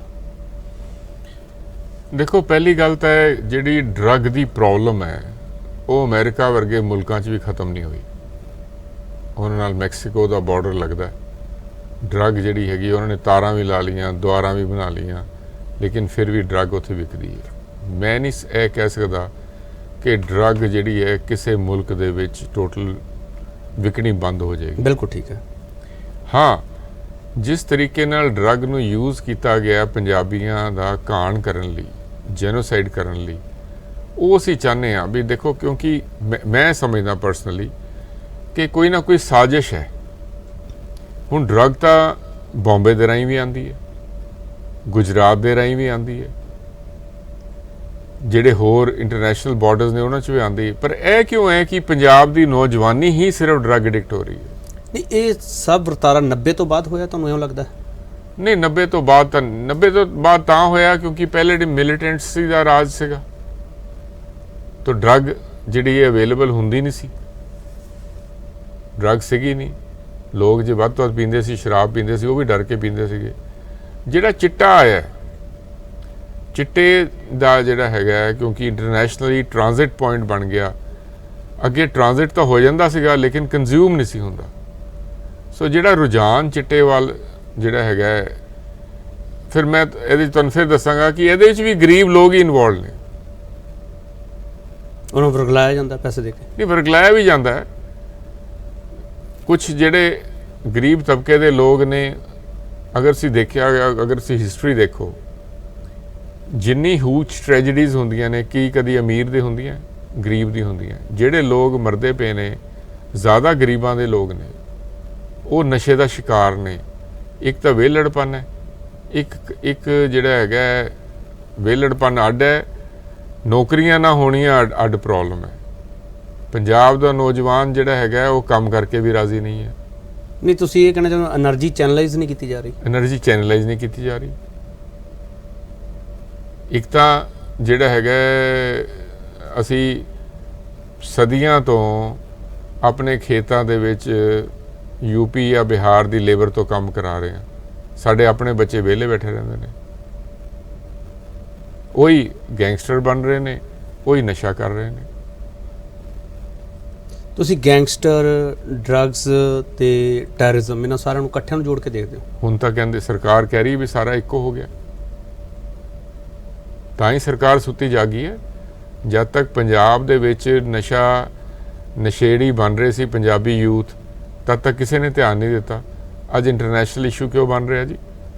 ਜਦੋਂ ਡਰੋਨਸ ਦੇ ਰਾਹੀਂ ਚਾਰੋਂ ਪਾਸੇ ਡਰੱਗ ਤੇ ਆਰਮਸ ਇਕੱਠੇ ਆ ਰਹੇ ਨੇ, ਤਦ ਸੈਂਟਰਲ ਸਰਕਾਰ ਜਾਗੀ ਹੈ। 2015 ਦੇ ਅਰਾਊਂਡ ਇਹ ਕੇਸ ਹੋਇਆ ਭੋਲਾ ਡਰੱਗ ਰੈਕਟ ਦਾ। 2015 ਦੇ ਵਿੱਚ ਜਿਹੜੇ ਬੰਦੇ 12 ਵਾਂਟਡ ਹੈਗੇ ਨੇ, ਜਿਹੜੇ ਐਕਸਟ੍ਰਾਡਾਈਟ ਹੋਣੇ ਨੇ, ਸੈਂਟਰਲ ਗਵਰਨਮੈਂਟ ਨੇ ਕੁਛ ਨਾ ਕੀਤਾ, ਪੰਜਾਬ ਸਰਕਾਰ ਨੇ ਕੁਛ ਨਾ ਕੀਤਾ। ਮੈਂ ਦਰਖਾਸਤ ਦੇ ਕੇ ਐਕਸਟ੍ਰੈਡੀਸ਼ਨ ਪ੍ਰੋਸੈਸ ਸ਼ੁਰੂ ਕਰਾਇਆ। ਨਹੀਂ, ਉਹ ਤਾਂ ਹੁਣ ਕਹਿੰਦੇ ਆ ਕਿ ਐਫੀਡੇਵਿਟ ਦੇਤਾ ਅਸੀਂ। ਮੇਰੀ ਗੱਲ ਸੁਣੋ। ਹਾਂ। ਫਿਰ ਜਸਟਿਸ ਸੂਰੇਕਾਂਤ ਨੇ CBI ਵਾਲਿਆਂ ਨੂੰ ਬੁਲਾਇਆ, ਪੰਜਾਬ ਗਵਰਨਮੈਂਟ ਵਾਲਿਆਂ ਨੂੰ ਬੁਲਾਇਆ, ਉਹਨਾਂ ਨੂੰ ਬਿਠਾਇਆ, ਵੀ ਤੁਸੀਂ ਮੀਟਿੰਗ ਕਰੋ, ਜਿਹੜੀਆਂ ਤੁਹਾਡੀਆਂ ਕੋਈ ਓਬਜੈਕਸ਼ਨਸ ਹੈਗੀਆਂ ਦੂਰ ਕਰੋ। ਤੁਹਾਡੇ ਹਾਲ ਤੱਕ ਕੇਸਿਸ ਜਿਹੜੇ ਨੇ ਉਹ FBI ਕੋਲ ਗਏ ਹੀ ਨਹੀਂ, ਸਭ ਕੁਝ ਮੈਂ ਕਰਾਇਆ। ਉਹਦੇ ਬਾਵਜੂਦ ਵੀ ਜਿਹੜੀਆਂ ਓਬਜੈਕਸ਼ਨਸ ਆਈਆਂ ਨੇ, ਕਿਉਂਕਿ ਹੁਣ 2018 ਤੋਂ ਅਦਾਲਤਾਂ ਵੀ ਨਹੀਂ ਬੈਠੀਆਂ, ਨਾ ਉਹਨਾਂ ਨੇ ਇਸ ਚੀਜ਼ ਬਾਰੇ ਫੋਕਸ ਕੀਤਾ। ਹੁਣ ਜਿਹੜਾ ਪਰਸੋਂ ਕੇਸ ਹੋਇਆ ਉਹਦੇ 'ਚ ਮੈਂ ਦੁਬਾਰਾ ਆਰਡਰ ਕਰਾਇਆ ਵੀ ਮਿਹਰਬਾਨੀ ਕਰਕੇ ਦੱਸੋ 12 ਬੰਦੇ ਕਦੋਂ ਲਿਆ ਰਹੇ ਹੋ। ਨਾਲ ਤਾਂ ਸਰਕਾਰ ਕਹਿੰਦੀ ਹੁਣ ਜੇ ਤਾਂ ਕੋਈ ਖਾਲਿਸਤਾਨੀ ਹੋਵੇ ਫਿਰ ਸਪੈਸ਼ਲ ਪਲੇਨ ਭੇਜਦੇ ਨੇ ਲਿਆਉਣ ਲਈ ਉਹਨੂੰ। ਜੇ ਇੰਟਰਨੈਸ਼ਨਲ ਟੈਰਰਿਸਟ ਹੈਗਾ ਜਿਹੜਾ ਡਰੱਗ ਦੇ ਵਿੱਚ ਇਨਵੋਲਵਡ ਹੈਗਾ, ਉਹਦੇ ਬਾਰੇ ਕੋਈ ਐਕਸ਼ਨ ਕਰਕੇ। ਇਹ ਦੋਗਲੀ ਪਾਲਿਸੀ ਵੀ ਸਰਕਾਰ ਨੂੰ, ਸੈਂਟਰਲ ਗਵਰਨਮੈਂਟ ਨੂੰ ਛੱਡਣੀ ਪਏਗੀ। ਨਹੀਂ, ਉਹਨਾਂ ਨੇ ਐਫੀਡੇਵਿਟ 'ਚ ਕੀ ਲਿਖਿਆ ਜਿਹੜਾ ਉੱਥੇ ਦਿੱਤਾ? ਕਿਹੜਾ ਐਫੀਡੇਵਿਟ? ਕੇਂਦਰ ਸਰਕਾਰ ਨੇ ਕੋਈ ਐਫੀਡੇਵਿਟ ਦਿੱਤਾ? ਨਹੀਂ, ਹਾਲੇ ਲੇਟੈਸਟ ਕੋਈ ਨਹੀਂ ਦਿੱਤਾ। ਕੋਈ ਨਹੀਂ ਦਿੱਤਾ। ਅੱਜ ਤੋਂ 3-4 ਮਹੀਨੇ ਪਹਿਲੇ ਉਹਨਾਂ ਨੇ ਕੀਤਾ ਸੀਗਾ ਵੀ ਪ੍ਰੋਸੈਸ ਜਾਰੀ ਹੈ। ਮੈਂ ਮੰਗਵਾਇਆ ਸੀਗਾ, ਯੂਨੀਅਨ ਆਫ ਇੰਡੀਆ ਨੇ ਫਾਈਲ ਕੀਤਾ ਸੀ ਵੀ ਪ੍ਰੋਸੈਸ ਚੱਲ ਰਿਹਾ ਜੀ। ਹਾਲ ਤੱਕ ਇੱਕ ਵੀ ਬੰਦਾ ਐਕਸਟ੍ਰਾਡਾਈਟ ਨਹੀਂ ਕੀਤਾ ਗਿਆ। ਹੁਣ ਤੱਕ ਉਹੀ ਆਰਗੂਮੈਂਟ ਚੱਲ ਰਿਹਾ? ਉਹੀ ਚੱਲ ਰਿਹਾ। ਉਹਨਾਂ ਦਾ ਇੰਟਰਸਟ ਹੀ ਕੋਈ ਨਹੀਂ ਹੈ। ਤੁਸੀਂ ਜਸਟਿਸ ਸੂਰਿਆਕਾਂਤ ਦਾ ਜ਼ਿਕਰ ਕੀਤਾ, ਹਾਂਜੀ, ਤੁਹਾਨੂੰ ਲੱਗਦਾ ਕਿ ਜਸਟਿਸ ਸੂਰਿਆਕਾਂਤ ਜ਼ਿਆਦਾ ਸੰਜੀਦਗੀ ਨਾਲ ਇਸ ਤੇ ਕੰਮ ਕਰ ਰਹੇ ਸੀਗੇ? ਬਿਲਕੁਲ। ਬਾਕੀ ਕਿਉਂ ਨਹੀਂ ਉਹ ਕਰ ਪਾ ਰਹੇ? ਇੰਟਰਸਟ ਸ਼ੋ ਕਰ ਰਹੇ ਸੀ। ਬਾਕੀ ਕਿਉਂ ਨਹੀਂ ਕਰ ਪਾ ਰਹੇ? ਹਰੇਕ ਦੀ ਪਰਸਨੈਲਿਟੀ ਹੈ, ਜੱਜ ਸਾਰੇ ਇੱਕੋ ਜਿਹੇ ਨਹੀਂ ਹੁੰਦੇ। ਜਸਟਿਸ ਸੂਰਿਆਕਾਂਤ ਮੈਨੂੰ ਕਹਿੰਦਾ ਸੀ, ਨਵਕਿਰਨ ਜੀ ਤੁਸੀਂ ਜੋ ਕਰਾਉਣਾ ਮੇਰੇ ਤੋਂ ਕਰਾ ਲਓ। ਮੈਂ ਇੰਨੀਆਂ ਐਪਲੀਕੇਸ਼ਨਸ ਮੂਵ ਕੀਤੀਆਂ, ਈਵਨ ਕੈਮਿਸਟ ਦੀਆਂ ਸ਼ਾਪਸ ਤੇ ਪੰਜਾਬ, ਹਰਿਆਣਾ, ਚੰਡੀਗੜ੍ਹ ਸਾਰਿਆਂ ਤੇ ਰੇਡ ਮਰਵਾ ਕੇ ਇਹ ਇੰਸ਼ੋਰ ਕਰਾਇਆ ਵੀ ਫਾਰਮਾਸਿਸਟ ਜਿਹੜਾ ਹੈਗਾ ਕੈਮਿਸਟ ਦੀ ਸ਼ਾਪਸ ਤੇ ਅਵੇਲੇਬਲ ਹੋਵੇ, ਕਿਉਂਕਿ ਜਿੰਨੀਆਂ ਦਵਾਈਆਂ ਵਿਕਦੀਆਂ ਪਈਆਂ ਨਸ਼ੇ ਦੀਆਂ, ਫੈਂਸੀ ਡਰਿਲ ਵਗੈਰਾ ਜਿਹੜੇ ਬੱਚੇ ਪੀਂਦੇ ਨੇ, ਉਹ ਉੱਥੋਂ ਵਿਕਦੀਆਂ ਸੀ। ਸਾਰੀਆਂ ਦੁਕਾਨਾਂ ਤੇ ਰੇਡ ਮਰਵਾਏ। ਬੱਚਿਆਂ ਦਾ ਕਰਿਕੂਲਮ ਫਿਕਸ ਕਰਾਉਣ ਲਈ ਵੀ ਡੀ ਐਡਿਕਸ਼ਨ ਹੋਣੀ ਚਾਹੀਦੀ, ਉਹਨਾਂ ਨੂੰ ਪਤਾ ਹੋਣਾ ਚਾਹੀਦਾ ਵੀ ਕਿੰਨਾ ਨੁਕਸਾਨ ਹੈ, ਉਹ ਕਰੋ ਜਿਹੜਾ ਹੈਗਾ। ਸੋ ਇਹੋ ਜਿਹੇ 20-25 ਆਰਡਰ ਨੇ ਜਿਹੜੇ। ਤੁਸੀਂ 2017 ਦੀ ਗੱਲ ਕਰਦੇ ਪਏ ਹੋ, ਜਿਹੜਾ ਬੱਚਿਆਂ ਦੇ ਕਰਿਕੂਲਮ ਦੀ ਗੱਲ ਕਰਦੇ? ਨਹੀਂ ਜੀ, ਨਹੀਂ ਹੈ ਜੀ, 2014 ਦੀ ਗੱਲ ਹੈ, ਕਿਉਂਕਿ 2015 ਤੋਂ ਬਾਅਦ ਤਾਂ ਕੇਸ ਕੁਝ ਹੋਇਆ ਹੀ ਨਹੀਂ। ਚਲੋ ਠੀਕ ਹੈ। ਇਹ 2017 ਵਿੱਚ ਅਦਾਲਤ ਨੇ ਕਿਹਾ ਸੀਗਾ ਕਿ ਬੱਚਿਆਂ ਦੇ ਸਿਲੇਬਸ ਵਿੱਚ ਸ਼ਾਮਲ ਕਰੋ? ਨਹੀਂ, 2017 ਨਹੀਂ, ਹਾਂ, ਇਹ 15 ਤੋਂ ਪਹਿਲੇ ਦੀ ਗੱਲ ਹੈ। 15 ਤੋਂ ਪਹਿਲਾਂ ਕਹਿਤਾ ਸੀ? ਹਾਂ, 14 ਦੀ ਗੱਲ ਹੋਣੀ ਹੈ। ਤੇ ਉਦੋਂ ਸਰਕਾਰਾਂ ਨੇ ਹੁਣ ਤੱਕ ਕੀਤਾ? ਉਸ ਤੋਂ ਬਾਅਦ ਰਿਪੋਰਟਾਂ ਹੀ ਕਿਸੇ ਨੇ ਨਹੀਂ ਮੰਗਾਈਆਂ, ਕਿਸੇ ਜੱਜ ਨੇ ਫਾਈਲ ਖੋਲਣ ਦੀ ਕੋਸ਼ਿਸ਼ ਹੀ ਨਹੀਂ ਕੀਤੀ। ਜੱਜਾਂ ਦੀ ਪ੍ਰਾਇੋਰਟੀ 'ਚ ਨਹੀਂ ਹੈ ਕੇਸ। ਮੈਂ ਕੀ ਕਰ ਸਕਦਾ ਇਕੱਲਾ? 2013 ਦਾ ਮੈਂ ਕੇਸ ਲੜ ਰਿਹਾ। ਤੁਸੀਂ ਬੜੇ ਵੱਡੇ ਸਵਾਲ ਚੁੱਕਦੇ ਪਏ ਹੋ। ਤੁਸੀਂ ਜਦੋਂ ਕੇਸ ਲੜਨ ਜਾਂਦੇ ਹੋ ਤੇ ਸ਼ਸ਼ੀਕਾਂਤ ਹਰਾਂ ਦਾ ਵੀ ਜ਼ਿਕਰ ਹੁੰਦਾ ਹੈ। ਸ਼ਸ਼ੀਕਾਂਤ ਹਰੀ ਜਿਹੜੀ ਬਾਲ ਸਰਕਾਰ ਵੇਲੇ ਇੱਕ ਸੂਚੀ ਦਿੰਦੇ ਆ, ਉਹਦਾ ਜ਼ਿਕਰ ਹੈ ਜਿਹੜਾ ਓਪਨਲੀ ਨਹੀਂ ਹੋ ਰਿਹਾਗਾ। ਪਰ ਤੁਸੀਂ ਲੋਕ ਇਹ ਸਵਾਲ ਖੜੇ ਕਰਦੇ ਪਏ ਹੋ ਕਿ ਸ਼ਸ਼ੀਕਾਂਤ ਹਰਾਂ ਨੇ ਇਸ ਕੇਸ ਦੇ ਵਿੱਚ ਉਹ ਭੂਮਿਕਾ ਨਿਭਾਈ ਜੋ ਸ਼ਸ਼ੀਕਾਂਤ ਨੂੰ ਨਿਭਾਉਣੀ ਚਾਹੀਦੀ ਸੀ? ਨਹੀਂ ਨਿਭਾਈ। ਸ਼ਸ਼ੀਕਾਂਤ ਨੂੰ ਕੇਸ ਲੈ ਕੇ ਕੌਣ ਆਇਆ ਜੀ? ਪਹਿਲੇ ਮੈਂ ਇੱਕ ਕੇਸ ਕਰ ਰਿਹਾ ਸੀਗਾ ਜਿਹਦੇ ਵਿੱਚ ਰੋਪੜ ਜੇਲ੍ਹ ਦੇ ਜਿਹੜੇ ਜੇਲ੍ਹ ਅਫੀਸ਼ੀਅਲ ਸੀਗੇ, ਉਹ ਡਰੱਗ ਸਪਲਾਈ ਕਰਦੇ ਸੀਗੇ ਪ੍ਰਿਜ਼ਨਰਸ ਨੂੰ। ਉਹਦੀ ਮੈਂ ਇਨਕੁਆਇਰੀ ਕਰਾਈ। ਉਦੋਂ ਸ਼ਸ਼ੀਕਾਂਤ ADGP ਪ੍ਰਿਜ਼ਨ ਸੀਗਾ। ਇਹਦੇ ਨਾਲ ਮੇਰੀ ਮੁਲਾਕਾਤ ਹੋਈ। ਇਹਨੇ ਦੱਸਿਆ ਜੀ ਮੇਰੇ ਕੋਲ ਬਹੁਤ ਕੁਛ ਹੈਗਾ। ਮੈਂ ਕਿਹਾ ਜੀ ਬੜੀ ਅੱਛੀ ਗੱਲ ਹੈ। ਕਹਿੰਦਾ ਮੈਂ ਰਿਟਾਇਰ ਹੋ ਰਿਹਾ ਨੇੜੇ ਹੀ। ਮੈਂ ਕਿਹਾ ਤੈਨੂੰ ਮੈਂ ਹਾਈ ਕੋਰਟ 'ਚ ਪੇਸ਼ ਕਰਾ ਦਿੰਦਾ। ਮੈਂ ਚੀਫ ਜਸਟਿਸ ਨੂੰ ਕਿਹਾ, ਮੈਂ ਕਿਹਾ ADGP ਜਿਹੜਾ ਹੈਗਾ ਰਿਟਾਇਰ ਹੋਇਆ ਹੁਣੇ, ਉਦੋਂ ਤੱਕ ਰਿਟਾਇਰ ਹੋ ਗਿਆ ਸੀ, ਵੀ ਉਹਦੇ ਕੋਲ ਬੜਾ ਮਟੀਰੀਅਲ ਹੈ। ਉਹ ਕਹਿੰਦਾ ਬੁਲਾ ਲਓ ਇਹਨੂੰ। ਮੈਂ ਸ਼ਸ਼ੀਕਾਂਤ ਨੂੰ ਕਿਹਾ ਤੂੰ ਇੱਕ ਚਿੱਠੀ ਲਿਖ ਚੀਫ ਜਸਟਿਸ ਦੇ ਨਾਂ ਤੇ। ਚਿੱਠੀ ਲਿਖਵਾਈ। ਫਿਰ ਸ਼ਸ਼ੀਕਾਂਤ ਵੱਲੋਂ ਪਟੀਸ਼ਨ ਉਹ ਬਣੀ, ਲੇਕਿਨ 2 ਸਾਲਾਂ ਬਾਅਦ ਸ਼ਸ਼ੀਕਾਂਤ ਜਿਹੜਾ ਹੈਗਾ ਉਹਦਾ ਇੰਟਰਸਟ ਹੀ ਲੂਜ਼ ਹੋ ਗਿਆ। ਹੁਣ ਅੱਜ ਜਿਹੜਾ ਹੈਗਾ ਉਹਨੇ ਆਪਣਾ ਵਕੀਲ ਖੜਾ ਕੀਤਾ ਹਾਈ ਕੋਰਟ ਦੇ ਵਿੱਚ। ਪਿਛਲੇ 6 ਮਹੀਨੇ ਤੋਂ ਉਹ ਇਹ ਕੋਸ਼ਿਸ਼ ਕਰਦੇ ਰਹੇ, 6 ਮਹੀਨੇ ਨਹੀਂ ਜ਼ਿਆਦਾ ਹੋ ਗਏ, ਜਦੋਂ ਅਮਰਿੰਦਰ ਸਿੰਘ ਦੀ ਸਰਕਾਰ ਤੋੜੀ ਗਈ ਤੇ ਚਰਨਜੀਤ ਸਿੰਘ ਹੋਰੀ CM ਬਣੇ, ਇਹਨਾਂ ਨੇ ਵਕੀਲ ਖੜਾ ਕਰਕੇ ਕੇਸ ਨੂੰ ਡੀਰੇਲ ਕਰਨ ਦੀ ਕੋਸ਼ਿਸ਼ ਕੀਤੀ ਵੀ ਇਹ ਰਿਪੋਰਟ ਨਾ ਖੁੱਲੇ ਵਿਕਰਮ ਮਜੀਠੀਆ ਦੀ। ਕੋਰਟ ਸਾਡੀ ਬਹਿਸ ਹੋਈ, ਸਾਡੀ ਲੜਾਈ ਹੋਈ। ਇੱਕ ਇੰਟਰਸਟ ਲੂਜ਼ ਕਰਨਾ ਤੇ ਇੱਕ ਡੀਰੇਲ ਕਰਨਾ ਦੋ ਸ਼ਬਦ ਵੱਖ-ਵੱਖ ਹੈ। ਪਹਿਲੇ ਇੰਟਰਸਟ ਲੂਜ਼ ਕਰ ਗਏ, he never came and then he woke up and try to derail the case. ਨਹੀਂ, ਵਜ੍ਹਾ ਕੀ ਹੈ? ਤੁਸੀਂ ਮਜੀਠੀਆ ਦਾ ਵੀ ਜ਼ਿਕਰ ਕਰਦੇ ਨਾ। ਵਜ੍ਹਾ ਹੁਣ ਤੁਸੀਂ ਆਪ ਅੰਦਾਜ਼ੇ ਲਾ ਲਓ। ਮੈਂ ਹੁਣ ਮੇਰੇ ਮੂੰਹ ਤੋਂ ਕੀ ਕਹਾਉਣਾ ਚਾਹੁੰਦੇ ਹੋ ਸੀ? ਕਿੰਨੇ ਉਹਨਾਂ ਤੋਂ ਵਕੀਲ ਕਰਾਇਆ ਜੀ? ਅੱਜ ਤੱਕ ਤਾਂ ਉਹਨਾਂ ਕੋਲ ਵਕੀਲ ਕਦੀ ਸੀਗਾ ਨਹੀਂ। ਨਹੀਂ, ਜਦੋਂ ਬਾਲ ਸਾਹਿਬ ਦੀ ਸਰਕਾਰ ਵੇਲੇ ਇਹ ਇੱਕ ਲਿਸਟ ਦਿੰਦੇ ਆ ਬਣਾ ਕੇ, ਹਾਂਜੀ, ਉਸ ਲਿਸਟ ਵਿੱਚ ਕਿੰਨਾ ਨਾਮ ਸੀ ਅੱਜ ਤੱਕ ਪਤਾ ਲੱਗਿਆ? ਪਤਾ ਨਹੀਂ। ਇਹਨਾਂ ਨੂੰ ਚੀਫ ਜਸਟਿਸ ਸਾਹਿਬ ਨੇ, ਮੈਂ ਉਦੋਂ ਇਹਨਾਂ ਦਾ ਵਕੀਲ ਸੀ, ਇਹਨਾਂ ਨੇ ਬਾਦਲ ਸਾਹਿਬ ਤੋਂ ਰਿਪੋਰਟ ਮੰਗਵਾਈ। ਚੀਫ ਜਸਟਿਸ ਨੇ, ਜਸਟਿਸ ਕੌਲ ਸੀਗੇ ਮੋਸਟ ਪ੍ਰੋਬਬਲੀ ਅੱਜ ਕੱਲ੍ਹ ਸੁਪਰੀਮ ਕੋਰਟ 'ਚ ਹੈਗੇ ਨੇ, ਉਹਨਾਂ ਨੇ ਨੋਟਿਸ ਕੀਤਾ ਸਟੇਟ ਆਫ ਪੰਜਾਬ ਨੂੰ, ਦੱਸੋ ਵੀ ਸ਼ਸ਼ੀਕਾਂਤ ਨੇ ਕੋਈ ਲਿਸਟ ਦਿੱਤੀ ਸੀਗੀ? ਉਹਨਾਂ ਦਾ ਜਵਾਬ ਆਇਆ ਜੀ ਕੋਈ ਲਿਸਟ ਨਹੀਂ ਦਿੱਤੀ। ਤੇ ਮੈਂ ਅਸੀਂ ਕੋਰਟ 'ਚ ਕਿਹਾ ਜੀ ਇਹਨਾਂ ਨੇ ਲਿਸਟ ਦਿੱਤੀ ਸੀ, ਉਹ ਕਹਿੰਦੇ ਜੀ ਹੁਣ ਐਫੀਡੇਵਿਟ ਦੇ ਦਿਓ। ਮੈਂ ਇਹਨਾਂ ਨੂੰ ਕਿਹਾ ਜਦੋਂ ਅਸੀਂ ਕੇਸ ਖਤਮ ਹੋਇਆ ਬਾਅਦ 'ਚ ਤੁਰਦੇ ਪਏ ਸੀ, ਮੈਂ ਇਹਨਾਂ ਨੂੰ ਕਿਹਾ ਸ਼ਸ਼ੀਕਾਂਤ ਜੀ ਉਹ ਦੇ ਦਿਓ, ਹੁਣ ਮੰਗਦੇ ਪਏ ਨੇ। ਨਹੀਂ ਉਹ ਓਫੀਸ਼ੀਅਲ ਸੀਕ੍ਰੇਟ ਐਕਟ ਲੱਗ ਜਾਏਗਾ, ਝੂਠਾ ਬਹਾਨਾ। ਸ਼ਸ਼ੀਕਾਂਤ ਨੂੰ ਕੋਈ ਥ੍ਰੈਟ ਤਾਂ ਨਹੀਂ? ਪਤਾ ਨਹੀਂ, ਇਹ ਤਾਂ ਉਹਨਾਂ ਨੂੰ ਪਤਾ ਹੋਏਗਾ। ਚਲੋ ਇੱਕ ਹੋਰ ਛੋਟਾ ਵਕਤ ਲਊਂਗਾ, ਵਕਤ ਵਾਪਸ ਆਊਂਗਾ ਤੁਹਾਡੇ ਕੋਲ। ਬਹੁਤ ਸਾਰੇ ਸਵਾਲ ਹੈਗੇ ਆ। ਨਵਕਿਰਨ ਸਿੰਘ ਹਰੀ ਬੜੀਆਂ ਪਰਤਾਂ ਖੋਲ੍ਹਦੇ ਪਏ ਆ, ਪਰ ਸਵਾਲ ਆ ਜਿਹੜੇ ਉਹ ਹਜੇ ਵੀ ਪੰਜਾਬ ਦੀ ਜਵਾਨੀ ਨਾਲ ਉੱਥੇ ਜਾ ਕੇ ਟਿਕੇ ਹੋਏ ਆ ਜਿੱਥੇ ਪੰਜਾਬ ਦੀ ਜਵਾਨੀ ਨੂੰ ਬਚਾਉਣਾ ਬਹੁਤ ਔਖਾ ਕੰਮ ਲੱਗਦਾ ਪਿਆ। ਪਰ ਸਰਕਾਰਾਂ ਕਰ ਸਕਦੀਆਂ, ਅਦਾਲਤਾਂ ਕਰ ਸਕਦੀਆਂ। ਸਰਕਾਰਾਂ, ਅਦਾਲਤਾਂ, ਪੁਲਿਸ ਪ੍ਰਸ਼ਾਸਨ ਕਿਵੇਂ ਕਰਨਗੀਆਂ? ਸਵਾਲ ਇਹੀ ਹੈ। ਵਾਪਸ ਆ ਰਿਹਾ।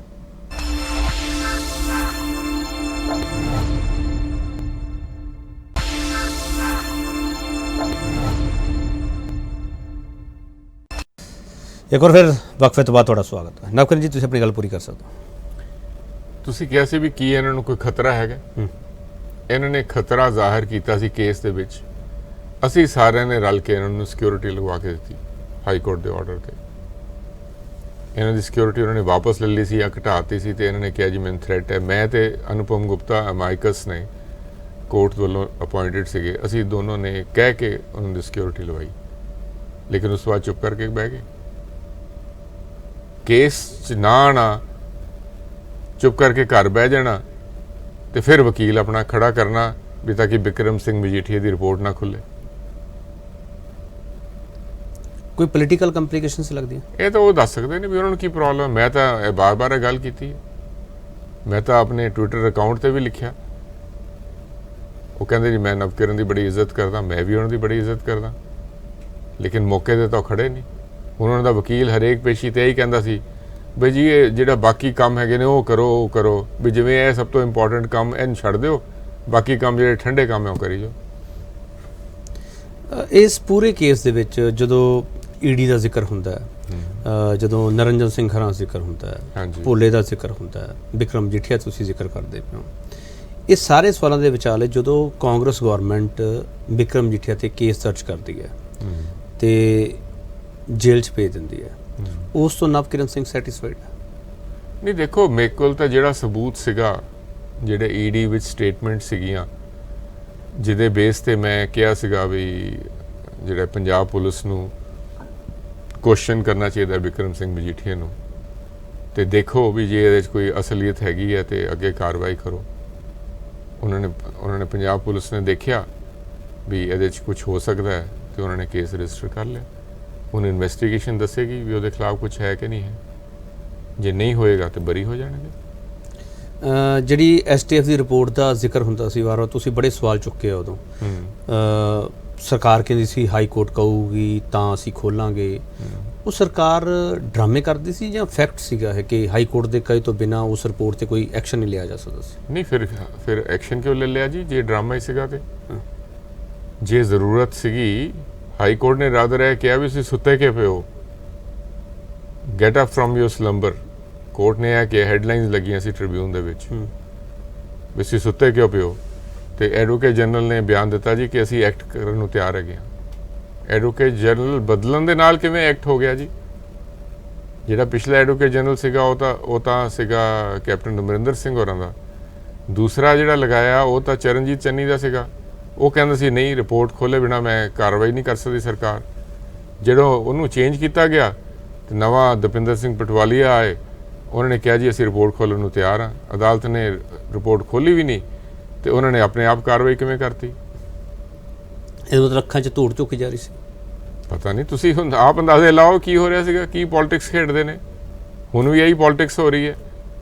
ਹੁਣ ਜਦੋਂ ਨਵਕਿਰਨ ਸਿੰਘ ਰੌਲਾ ਪਾ ਰਿਹਾ ਜੀ ਕਿ ਜਿਹੜੀਆਂ 3 ਰਿਪੋਰਟਾਂ ਤੁਹਾਡੇ ਕੋਲ ਬੰਦ ਪਈਆਂ ਨੇ, ਉਹਦੇ ਵਿੱਚ ਪੁਲਿਸ ਅਫੀਸ਼ੀਅਲਸ ਜਿਹੜੇ ਇਨਵੋਲਵ ਨੇ ਡਰੱਗ ਮਾਫੀਆ 'ਚ, ਤੁਸੀਂ ਉਹਨਾਂ 'ਤੇ ਐਕਸ਼ਨ ਲਵੋ ਤੇ ਉਹਨਾਂ ਦੇ ਖਿਲਾਫ ਤੁਸੀਂ ਐਕਸ਼ਨ ਲੈਣਾ ਜ਼ਰੂਰੀ ਹੈ, ਤਾਂ ਹੀ ਡਰੱਗ ਜਿਹੜਾ ਹੈਗਾ ਮਾਫੀਆ ਟੁੱਟੇਗਾ। ਤੇ ਐਡਵੋਕੇਟ ਜਨਰਲ ਨੇ ਦੇ ਆਫਿਸ ਦੇ ਜਿਹੜਾ ਬੰਦਾ ਪੇਸ਼ ਹੋਇਆ ਸੀ, ਉਹ ਕਹਿੰਦਾ ਜੀ ਰਿਪੋਰਟਾਂ ਤਾਂ ਸੀਲ ਬੰਦ ਪਈਆਂ ਨੇ, ਅਸੀਂ ਕੁਝ ਕਰ ਨਹੀਂ ਸਕਦੇ। ਨਹੀਂ, ਆਮ ਆਦਮੀ ਪਾਰਟੀ ਸਰਕਾਰ ਤਾਂ ਬਣੀ ਇਹਨਾਂ ਦਾਅਵਿਆਂ ਤੇ ਹੈ। ਮੈਂ ਤੁਹਾਨੂੰ ਦੱਸ ਰਿਹਾ, ਫਿਰ ਇਹ ਪਿਛਲੀ ਡੇਟ ਤੇ ਉਹ ਫਿਰ ਦੁਬਾਰਾ ਸੋ ਗਈ। ਹੁਣ ਕੀ ਕਰ ਸਕਦੇ ਹਾਂ ਜੀ ਅਸੀਂ? ਤੁਸੀਂ ਤਾਂ ਖੁਦ ਐਸੋਸੀਏਟ ਰਹੇ ਹੋ ਇਸ ਪਾਰਟੀ ਨਾਲ। ਨਹੀਂ, ਮੈਂ ਤਾਂ ਐਸੋਸੀਏਟ ਰਿਹਾ। ਮੈਂ ਤਾਂ ਆਪਣੇ ਟਵਿੱਟਰ ਅਕਾਊਂਟ ਤੇ 3-4 ਦਿਨ ਹੋ ਗਏ ਨੇ ਮੈਂ ਰੌਲਾ ਪਾ ਰਿਹਾ ਸਰਕਾਰ ਨੂੰ ਜਗਾਉਣ ਦੀ ਕੋਸ਼ਿਸ਼ ਕਰ ਰਿਹਾ ਹੈਗਾ ਵੀ ਤੁਹਾਨੂੰ ਜਾਂ ਕੋਈ ਮਿਸਲੀਡ ਕਰ ਰਿਹਾ ਹੈ ਜਾਂ ਕੋਈ ਹੋਰ ਕਾਰਨ ਹੈ। ਇਹ ਪੁਲਿਸ ਵਾਲਿਆਂ ਨੂੰ ਜਿਨ੍ਹਾਂ ਦੇ ਖਿਲਾਫ ਇਨਕੁਆਇਰੀਆਂ 2018 ਦੀਆਂ ਪੈਂਡਿੰਗ ਪਈਆਂ, ਜਦ ਤੱਕ ਨੌਕਰੀਆਂ ਤੋਂ ਨਹੀਂ ਕੱਢੋਗੇ ਜਾਂ ਐਕਸ਼ਨ ਨਹੀਂ ਲਓਗੇ, ਸਪੋਜ਼ ਉਹ ਰਿਪੋਰਟਾਂ ਨੂੰ ਤੁਸੀਂ ਬਿਲੀਵ ਨਹੀਂ ਕਰਦੇ, ਤੁਸੀਂ ਕਹਿੰਦੇ ਹੋ ਵੀ ਰਿਪੋਰਟਾਂ ਗਲਤ ਨੇ, ਜਿਨ੍ਹਾਂ ਨੇ ਰਿਪੋਰਟਾਂ ਬਣਾਈਆਂ ਨੇ ਬਾਇਸ ਨੇ, ਰਿਪੋਰਟਾਂ ਰਿਜੈਕਟ ਤਾਂ ਕਰੋਗੇ, ਰਿਪੋਰਟਾਂ ਨੂੰ ਖੋਲੋ ਤਾਂ ਸਹੀ, ਤੁਹਾਡੀਆਂ ਰਿਪੋਰਟਾਂ ਨੇ। ਤੁਸੀਂ ਹੁਣ ਸਟੈਂਡ ਲੈ ਰਹੇ ਜੀ ਅਦਾਲਤ ਖੋਲੇ, ਤੇ ਬਿਕਰਮ ਮਜੀਠੀਆ ਵੇਲੇ ਤੁਹਾਡਾ ਦਫ਼ਤਰ ਤਾਂ ਹੋਈ ਹੈ, ਸਰਕਾਰ ਵੀ ਹੋਈ ਹੈ। ਚਿਹਰੇ ਬਦਲਣ ਨਾਲ ਤਾਂ ਸਰਕਾਰਾਂ ਨਹੀਂ ਬਦਲ ਜਾਂਦੀਆਂ। ਹੁਣ ਤੁਸੀਂ ਕਹਿੰਦੇ ਜੀ ਰਿਪੋਰਟਾਂ ਖੋਲੇ ਬਿਨਾਂ ਅਸੀਂ ਕੁਝ ਨਹੀਂ ਕਰ ਸਕਦੇ, ਉਦੋਂ ਤੁਸੀਂ ਕਹਿੰਦੇ ਸੀ ਅਸੀਂ ਰਿਪੋਰਟ ਖੋਲੇ ਬਿਨਾਂ ਕਰ ਦਿੰਦੇ ਹਾਂ। ਸੋ ਤਮਾਸ਼ਾ ਹੀ ਹੋ ਰਿਹਾ ਸਾਰਾ। ਫਿਰ ਸਿੰਸੈਰਿਟੀ ਕਿੱਥੋਂ ਰਹੇਗੀ ਡਰੱਗਸ ਦੇ ਉੱਤੇ ਜੀ? ਸਿੰਸੀਅਰ ਹੈ ਕੌਣ ਹੈ? ਮੈਨੂੰ ਨਹੀਂ ਪਤਾ ਕੌਣ ਸਿੰਸੀਅਰ ਹੈ। ਤੁਸੀਂ ਸੈਂਟਰ ਗਵਰਨਮੈਂਟ ਤੇ ਵੀ ਸਵਾਲ ਚੁੱਕਤੇ, ਸਟੇਟ ਤੇ ਵੀ ਸਵਾਲ ਚੁੱਕਤੇ। ਮੇਰਾ ਕੰਮ ਹੈ, ਮੈਂ ਹਿਊਮਨ ਰਾਈਟ ਐਕਟਿਵਿਸਟ ਹਾਂ। ਉੱਥੇ ਅਦਾਲਤ ਵਿੱਚ ਕਿਹਾ ਗਿਆ ਕਿ ਨਵਕਿਰਨ ਜਾ ਕੇ ਬਾਹਰ ਬਿਆਨ ਦਿੰਦਾ, ਮੈਂ ਦਵਾਂਗਾ ਬਿਆਨ। ਮੇਰਾ ਕੰਮ ਹੈ ਲੋਕਾਂ ਨੂੰ ਜਾਗਦੇ ਰਹੋ ਕਹਿਣਾ। ਜੇ ਇੱਕ ਹਿਊਮਨ ਰਾਈਟ ਐਕਟਿਵਿਸਟ ਆਪਣਾ ਕੰਮ ਕਰਨਾ ਬੰਦ ਕਰ ਦੇਵੇ, ਮੈਂ ਕੋਈ ਕਮਰਸ਼ੀਅਲ ਲਾਇਰ ਨਹੀਂ ਹੈਗਾ, ਮੈਂ ਹਿਊਮਨ ਰਾਈਟਸ ਲਾਇਰ ਹਾਂ, ਆਪਣੇ ਆਪ ਨੂੰ ਹਿਊਮਨ ਰਾਈਟਸ ਲਾਇਰ ਕਹਾਣਾ। ਮੇਰਾ ਫਰਜ਼ ਹੈ ਕਿ ਮੈਂ ਲੋਕਾਂ ਦੀ ਸੇਵਾ ਕਰਾਂ। ਜੇ ਮੈਂ ਸੁਸਾਇਟੀ ਲਈ ਅੱਜ ਨਹੀਂ ਖੜਿਆ ਹੋਵਾਂਗਾ, ਹਿਸਟਰੀ ਇਹ ਕਹੇਗੀ ਵੀ ਨਵਕਿਰਨ ਸਿੰਘ ਵੀ ਨਹੀਂ ਬੋਲਿਆ, ਹੋਰ ਵੀ ਕੋਈ ਨਹੀਂ ਬੋਲਿਆ। ਅੱਜ ਮੈਂ ਬੋਲਦਾ, ਲੋਕ ਚੁੱਪ ਨੇ, ਕਮ ਸੇ ਕਮ ਮੈਨੂੰ ਤਾਂ ਨੀਂਦ ਚੰਗੀ ਆਉਂਦੀ ਵੀ ਮੈਂ ਬੋਲਦਾ। ਸੋ ਮੈਂ ਜਾਗਦੇ ਰਹੋ ਕਹਿੰਦਾ ਰਹਾਂਗਾ, ਲੋਕ ਭਾਵੇਂ ਸੁੱਤੇ ਰਹਿਣ। ਤੁਹਾਨੂੰ ਇਹ ਪੁਲਿਸ ਪੋਲਿਟਿਕਸ ਦਾ ਨੈਕਸਸ ਲੱਗਦਾ ਸਰ? ਕਿਤੇ ਨਾ ਕਿਤੇ ਦਬਾਅ ਲੱਗ ਰਿਹਾ ਜੀ, ਜਾਂ ਕੋਈ ਜਿਹੜਾ ਠੀਕ ਇੰਸਟਰਕਸ਼ਨ ਨਹੀਂ ਕੋਈ ਦੇ ਰਿਹਾ। ਹੋਣ ਵਾਲੀ ਸਰਕਾਰ ਦੇ ਅੱਗੇ ਬਹੁਤ ਵੱਡਾ ਚੈਲੰਜ ਹੈ ਜਿਹੜਾ ਸਵਾਲ ਤੁਸੀਂ ਖੜਾ ਕੀਤਾ। ਮੈਂ ਤਾਂ ਚਾਹੁੰਦਾ ਉਸ ਚੈਲੰਜ ਨੂੰ ਓਵਰਕਮ ਕਰਨ। ਜਦੋਂ ਆਪਾਂ ਕਰਪਸ਼ਨ ਫਰੀ ਸੁਸਾਇਟੀ ਦਾ ਨਾਰਾ ਦੇ ਕੇ ਆਏ ਹਾਂ ਤੇ ਡਰੱਗਸ ਤੇ ਮੈਨਸ ਨੂੰ ਕੰਟ੍ਰੇਨ ਕਰਨ ਲਈ ਆਪਾਂ ਕਹਿ ਕੇ ਆਏ ਹਾਂ, ਤੇ ਇਹ ਤਾਂ ਫਸਟ ਸਟੈਪ ਸੀਗਾ। ਤੁਹਾਡੇ ਕੋਲ ਬਣੀ ਬਣਾਈ ਚੀਜ਼ ਤਿਆਰ ਸੀਗੀ, ਤੁਸੀਂ ਉਹਨੂੰ ਇੰਪਲੀਮੈਂਟ ਨਹੀਂ ਕਰ ਰਹੇ। ਏਜੀ ਆਫਿਸ ਦੀ ਬਹੁਤ ਵੱਡੀ ਟੀਮ ਹੁੰਦੀ ਹੈ ਨਵਕਿਰਨ ਜੀ, ਤੁਸੀਂ ਤਾਂ ਉਹਨਾਂ ਨੂੰ ਬਹੁਤ ਨੇੜਿਓਂ ਦੇਖਦੇ ਹੋ, ਰੋਜ਼ ਹੀ ਦੇਖਦੇ ਹੋ। ਉਹ ਉਸ ਏਜੀ ਆਫਿਸ ਦੀ ਟੀਮ ਇੰਸਟਰਕਟ ਜੋ ਗਵਰਨਮੈਂਟ ਕਰਦੀ ਹੈ ਉਹੀ ਕਰਦੀ ਹੈ, ਜਾਂ ਉਹਨਾਂ ਦਾ ਕੋਈ ਆਪਦਾ ਜ਼ਮੀਰ ਵੀ ਹੁੰਦਾ ਵੀ ਭਾਈ ਅਸੀਂ ਇਸ ਤੇ ਅੱਗੇ ਵਧਣਾ? ਦੇਖੋ, ਏਜੀ ਆਫਿਸ ਹੋਵੇ ਜਾਂ ਵਕੀਲ ਹੋਵੇ, ਅਸੀਂ ਸਾਰੇ ਆਫਿਸਰਸ ਆਫ ਦਾ ਕੋਰਟ ਹੈਗੇ ਹਾਂ। ਸਾਡੀ ਡਿਊਟੀ ਹੈਗੀ ਹੈ towards the court to assist the court. ਅੱਧੇ ਵਕੀਲਾਂ ਨੂੰ ਇਹ ਆਪਣੀ ਡਿਊਟੀ ਦਾ ਨਹੀਂ ਪਤਾ। ਜਦੋਂ ਇਹ ਨਹੀਂ ਹੈ ਕਿ ਜਿਸ ਕਲਾਇੰਟ ਨੇ ਫੀਸ ਦੇਤੀ ਤੇ ਅਸੀਂ ਉਹਦੇ ਗੁਣ ਗਾਈ ਜਾਣੇ ਨੇ।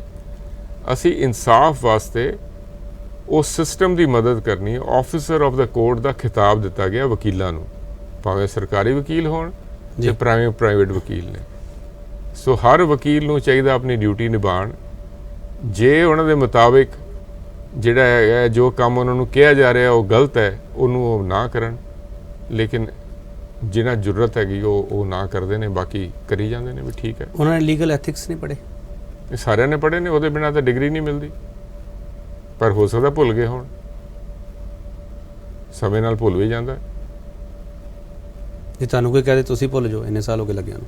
ਨਹੀਂ, ਮੈਨੂੰ ਵੀ ਇੰਨੇ ਪੂਰੇ ਯਾਦ ਨਹੀਂ ਹੋਣਗੇ, ਪਰ ਮੈਂ ਕਿਉਂਕਿ ਅਸੂਲਾਂ ਵਾਲਾ ਬੰਦਾ, ਤੇ ਮੈਂ ਸਮਝਦਾ ਕਿ ਮੈਂ ਜ਼ਿੰਦਗੀ ਜਿਹੜੀ ਹੈ ਇਹ ਕਿਸੇ ਅਸੂਲਾਂ 'ਤੇ ਜੀ ਹਾਂ, ਤੇ ਤਾਂ ਹੀ ਮੈਂ ਆਪਣੇ ਆਪ ਨੂੰ ਹਿਊਮਨ ਰਾਈਟਸ ਲਾਇਰ ਕਹਿੰਦਾ। ਚਲੋ ਇੱਕ ਹੋਰ ਛੋਟਾ ਵਕਫਾ, ਵਕਤ ਤੋਂ ਬਾਅਦ ਵਾਪਸ ਆਵਾਂਗੇ। ਨਵਕਿਰਨ ਸਿੰਘ ਹਰੀ ਆਪਦੇ ਤਜਰਬੇ ਤੋਂ ਬਹੁਤ ਕੁਝ ਦੱਸਦੇ ਪਏ ਆ, ਤੇ ਪੁਲਿਸ ਪ੍ਰਸ਼ਾਸਨ ਦੇ ਉੱਤੇ ਜਿਹੜੀ ਉਂਗਲ ਚੁੱਕੀ ਹੈ ਇਹਨਾਂ ਨੇ, ਗੌਰਮੈਂਟਸ 'ਤੇ ਉਂਗਲ ਚੁੱਕੀ ਹੈ, ਉਹਨਾਂ ਸਾਰਿਆਂ ਨੂੰ ਜਾਗਣਾ ਪਊਗਾ। ਪਰ ਹੁਣ ਜਿਹੜੇ ਆਵਾਜ਼ ਚੁੱਕਦੇ ਆ ਉਹ ਇਸ ਵਕਤ ਡਰਦੇ ਵੀ ਪਏ ਆ, ਕਿਉਂਕਿ ਇਹੋ ਜਿਹੇ ਕੇਸਿਸ ਉਹਨਾਂ 'ਤੇ ਪਾ ਦਿੱਤੇ ਜਾਂਦੇ ਆ। ਹਾਲਾਂਕਿ ਖੁਦ ਵਕੀਲ ਹੈ, ਇਹਨਾਂ ਨੂੰ ਪਤਾ ਹੈ ਕਿ ਉਹ ਕੇਸਿਸ ਕਿਉਂ ਪਾਏ ਜਾ ਰਹੇ ਹੈਗੇ।